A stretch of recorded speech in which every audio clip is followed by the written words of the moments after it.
Howdy, this is Bob Cares, we call me, and welcome back to Higurashi When They Cry, Tatarigoroshi. Let's just begin. Many of my classmates were playing freely in the schoolyard. A few of them had just run out of the school building after putting on their shoes and tapping their toes to the ground. It looked like they had just finished eating lunch. From a time manipulating standpoint, I guess I succeeded.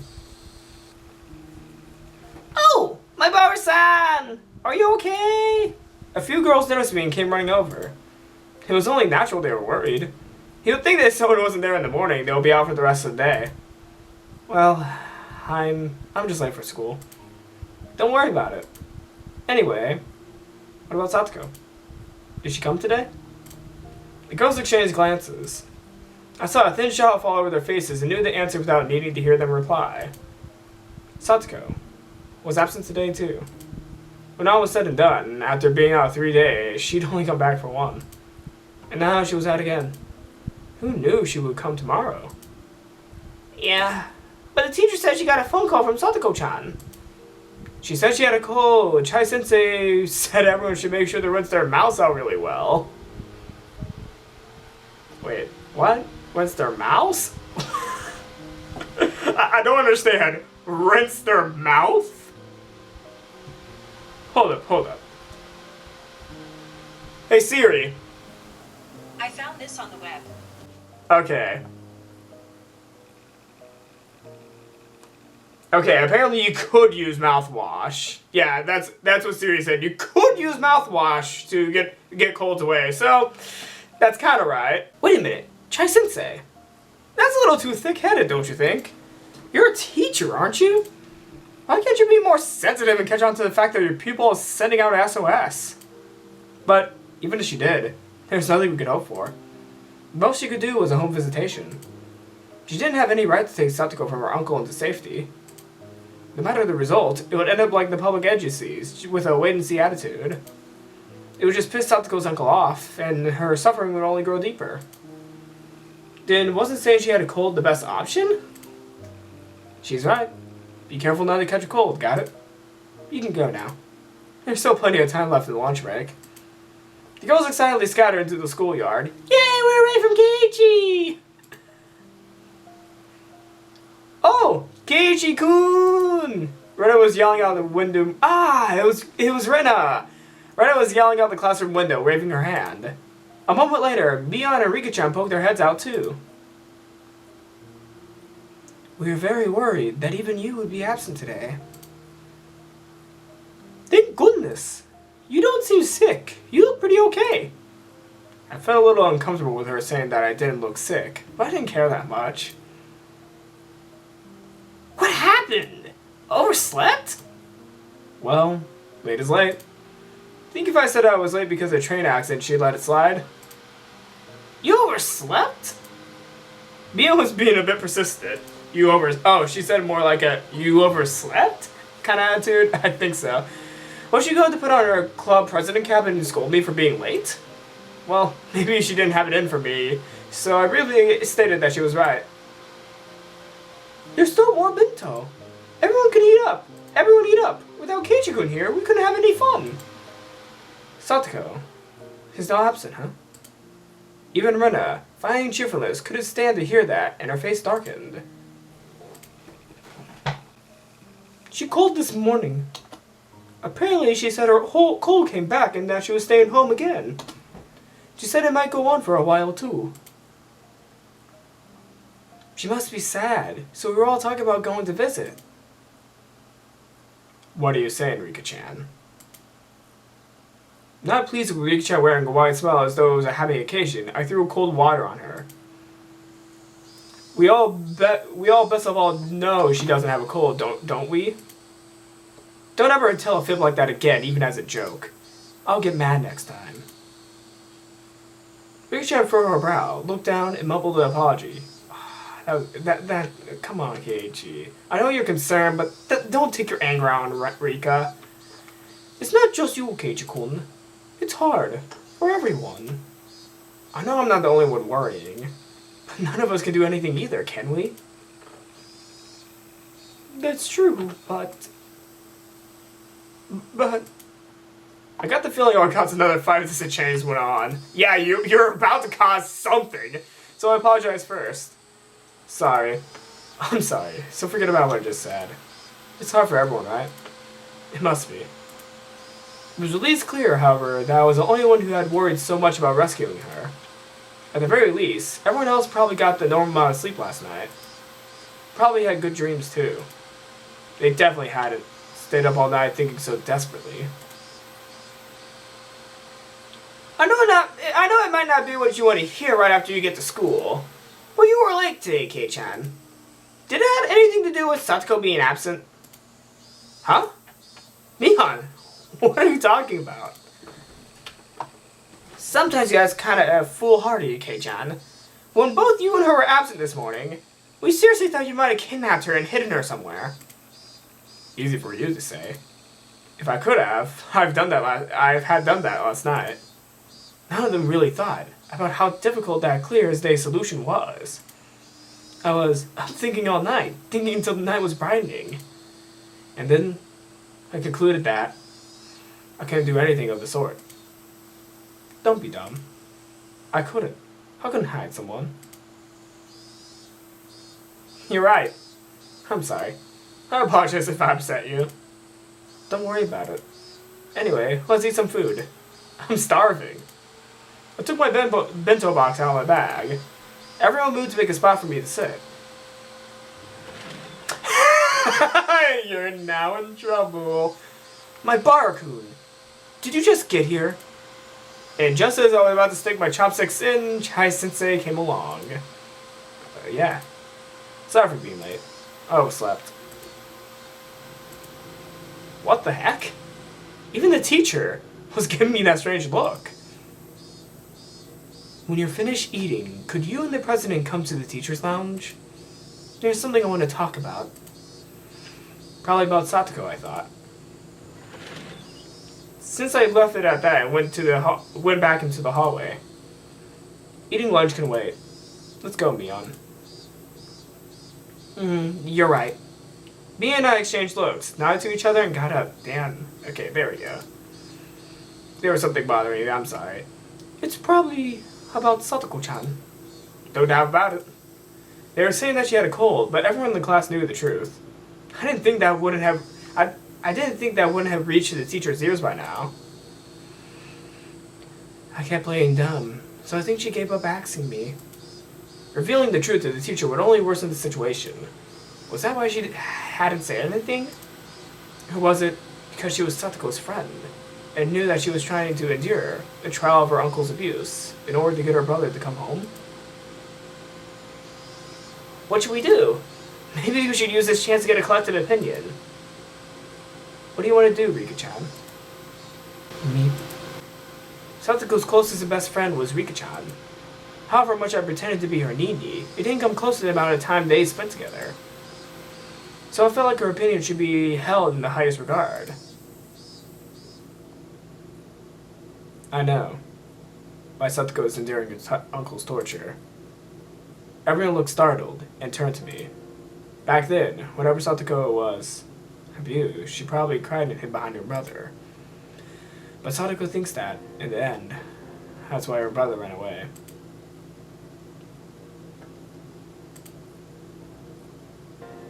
Who did you hear that from? The coach, I bet. I nodded quietly. Satoko believes her uncle will come back. Her brother! Not that, her brother! Oh my god! Oh, good thing I caught myself on that one. Whoa! No! Satoko believes that her brother will come back and she can withstand. Oh my god. I should not be laughing at this scene, but oh my god, if I accidentally what I said. Oh, I'm a terrible person. I meant to say her brother, but I accidentally said her uncle. Satoko believes that her brother will come back and she can withstand the abuse. Maybe that's why she's trying to push through. But that assumption has nothing to do with Satoshi coming back. It hurts to say that about Satoko, but it's the truth. Everyone hung their heads. Everyone was thinking the same thing. Satoko probably won't be happy no matter who helps her. She wants to withstand everything with her own strength. But is it Is it really right to respect that? I don't think it is. Even if Satoko hates us for a while, I think there will come a time when we need to save her against her will. And I think that time might be now. I told them all about what I saw and how I felt when I went to Satoko's house yesterday. Keiichi-kun, so you think we should tell someone? Of course. Only after we're sure reporting it to a public agency will guarantee your safety. Without being sure of that, it could just get more dangerous for her instead. It's a difficult problem. You think we could get a definite promise out of the teacher? I had no confidence, but we had to try. Meanwhile, Rika-chan had raised her hand for a while, as if asking for an opportunity to speak. I will leave it to Keiichi. What? Is that okay, Rika-chan? Keiichi is thinking about Satoko more than anyone else here. If Keiichi thinks that we need to tell someone, then I have no complaints. Thanks, Mion. Rina, are you okay with that? Oh, thanks. Mion. Rina, are you okay with that? Mion seemed to hesitate, not knowing if she should agree. But when she saw Rina's firm nod, she made up her mind and did the same. Okay. Let's go, Mion. Right.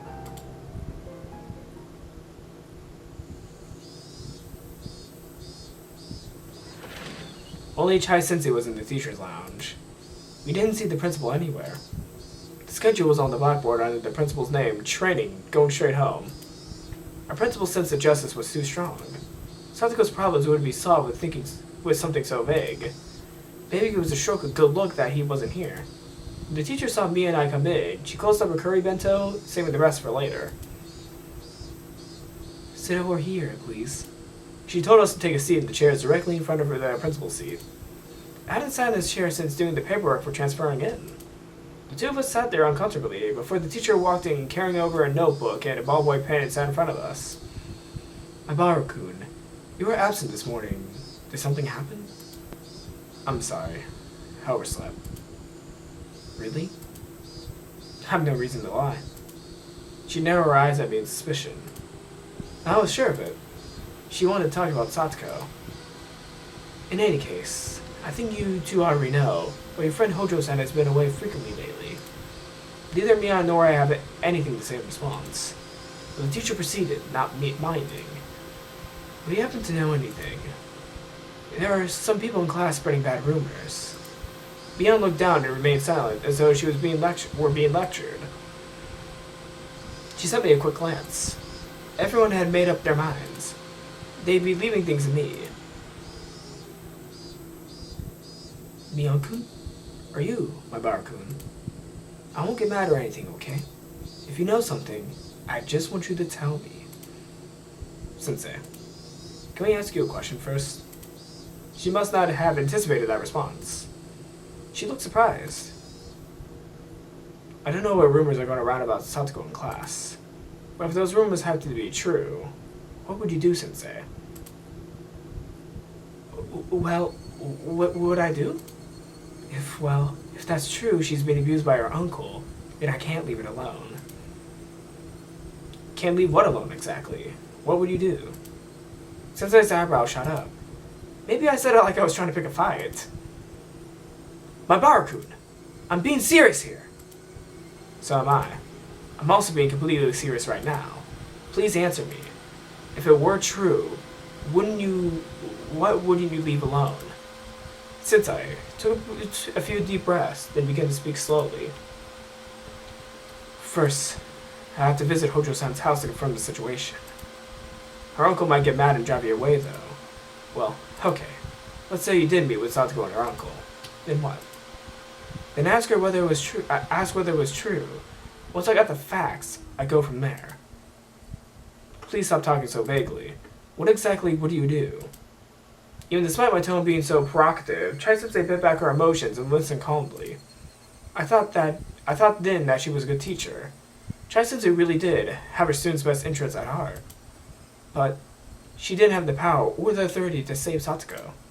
If she let her sense of justice run away with her, the situation could get more complex. Sensei folded her arms, and for a few moments closed her eyes as though mentally concentrating. And when they opened again, there was a strictness in her eyes that I had never seen before. There's a law called the Child Welfare Law. It clearly states that abuse against children would not be allowed, no matter who it is. So it would seem... Then what? I'll contact the Prefecture's Child Consultation Center. You said just now it would be turned away, didn't you? Child welfare officers could bring the police with them if the situation demands. They will not submit to the intimidation. How many days would it take after you contact the social worker and submit the paperwork for it to be saved? It will be the same day. Their job is to guarantee the immediate safety of the children. I know that. That's if they decide there's an urgent need. If they didn't, then they would do the same as you. They would go from there. They just wait and see, right? They just watch. It will make Satoko's uncle's mood sour, and Satoko will be stuck with him there. Kei-chan! That's going a little bit too far. I'm not lying, am I? Last year, or the year before, whatever, that's exactly what happened when child welfare people came, isn't it? And what happened then? You and Sensei would know about it a lot better than I would. I had said too much. I didn't even need Beyond to tell me that. I was talking crazy and itching for a fight. I was supposed to be telling her about the situation only after I was sure I could save Satoko, but basically I told her everything right from the start. We could save Satoko. Chai-sensei looked at the clock, stood up, and picked up the phone at the principal's seat. Hello? Put me through the extension, 3455, please. Is this okay, Kei-chan? Is this really okay? It was too late. Dice had been cast. Now we can only pray. Oh, thank you for answering my call. I'm Chai, a licensed teacher at the Himizawa Brand School. Would Director Watanabe be happy to be in the guidance office? Yes, that's right. Something urgent came up, so I'd like to contact the principal as soon as I can. Yes. Thank you. Please tell him immediately. Yes, thank you. The teacher put down the phone and tilted her head back and took a breath, like I always did. I'll ask the two of you again. Are the rumors going around class really true? Yes. Yesterday I went to Satoko's house, and I saw for myself how bad it really is. You could leave the rest to me. I'll definitely do something for Satoko-chan. Something? Please stop saying ambiguous things. Not something. We need to save her.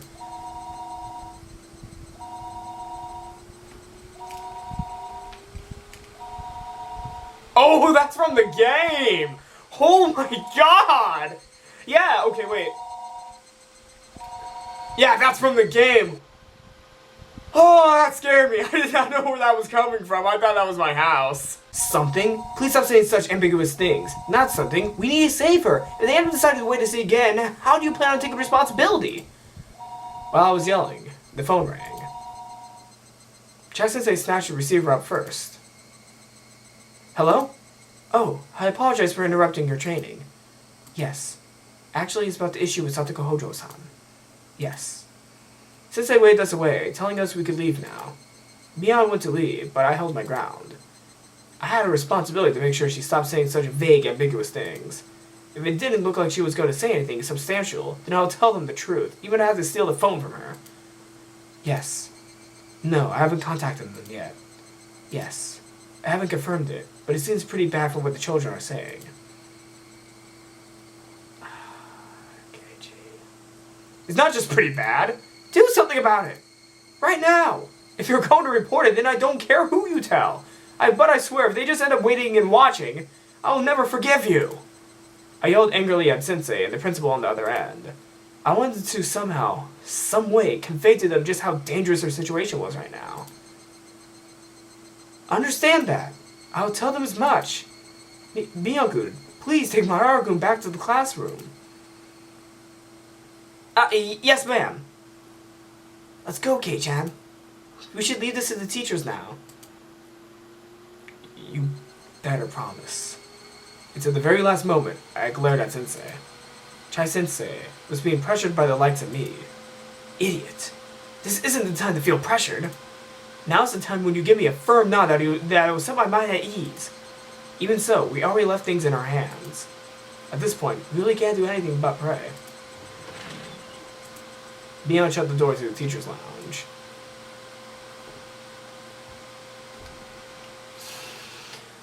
Oh. Yep. Like I said, this is a little bit more intense than the show ever could have done. Like, yeah, they're doing a lot more stuff. Use some new tips. Statistics from the Ministry of Health and Welfare. Article. That sounds interesting. I want to read that now. But yeah, this is more intense and much more in-depth. Oh, there's two. Article and... Oh, yeah. This is much more in-depth. Like, the visual novel, as obviously is, more intense than the anime. So these scenes are kind of a little bit new to me because, well, the anime didn't really go deep into the situation at hand, but they did a good job in explaining the basics of everything. But it's a little bit more complicated than the novel. Plus, you get Keiichi's full view on situations, and yeah, he's acting very rash about it. Okay, let's just read the article. Okay, article. Article 2, definition of child abuse. The term child abuse means the following acts committed by a custodian. A custodian? Meaning a person who exercises parental authority. Oh, a guardian, an admirer, or a person who's currently engaged in custody of a child. Hereinafter shall apply against the child, meaning the person who's under 18 years of age. Hereinafter, the same shall apply. Assault the child in a manner that will cause or is likely to cause external injury of the body of the child. 2. Engage in indecency against the child or cause the child to engage in indecency. 3. Substantially reduce the amount of food for the child or abandon and neglect the child for a long time period in a manner that it may interfere with normal development of the child mentally or physically or otherwise maternally to fail to perform the duty of a custodian. Or 4. Speak or behave in a manner that will be significantly traumatic to a child. Article 3. Prohibition of child abuse. No person shall abuse a child. Law Number Act Number 82 of 2000. Authorized by the Minister of Health and Welfare. Okay, so that's the law that is basically, well, the child welfare law. Okay, so 6 is from the Ministry of Health and Welfare. Year 19, blank blank. Principal abusers in cases reported to the Ministry of Health and Welfare. Total, 5,352. Mother by blood. 2,943, 55.0%. Mother not by blood, 203, 3.8%.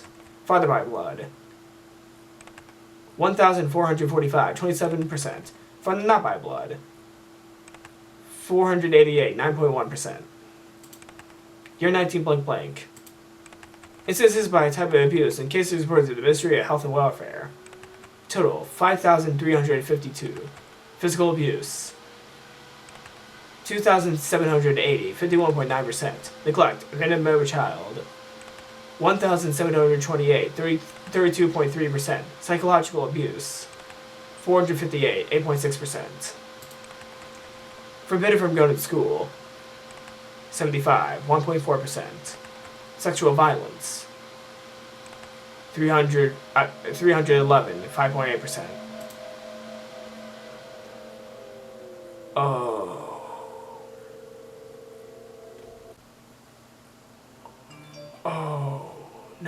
not the time for you. Oh. Wait. Oh, I think, what that just implied was, well, oh my god. I think what, that's implying is Satsuko's uncle could be sexually abusing Satsuko because all the instances that, well, they were talking about in that, statistics file, that might be references to all the stuff that he's doing to Satsuko because there was also a picture of Satsuko next to the article cases. Alright, so, yeah, so that was the end of chapter 7. Yeah, that was the end of chapter 7. Well, this is a way to end the chapter and video. If you liked this video, leave a like, leave a comment, and this chapter is really tough to read because of all the horrible things that happen to, well, a really good character in the story. So yeah, it's really tough. When you make well, realizations such as this one, yeah, I have to take a breather. So leave a like, leave a comment, and yeah, I'll see you all next time. Leave a like, leave a comment, and I'll see you all next time. Mercurial.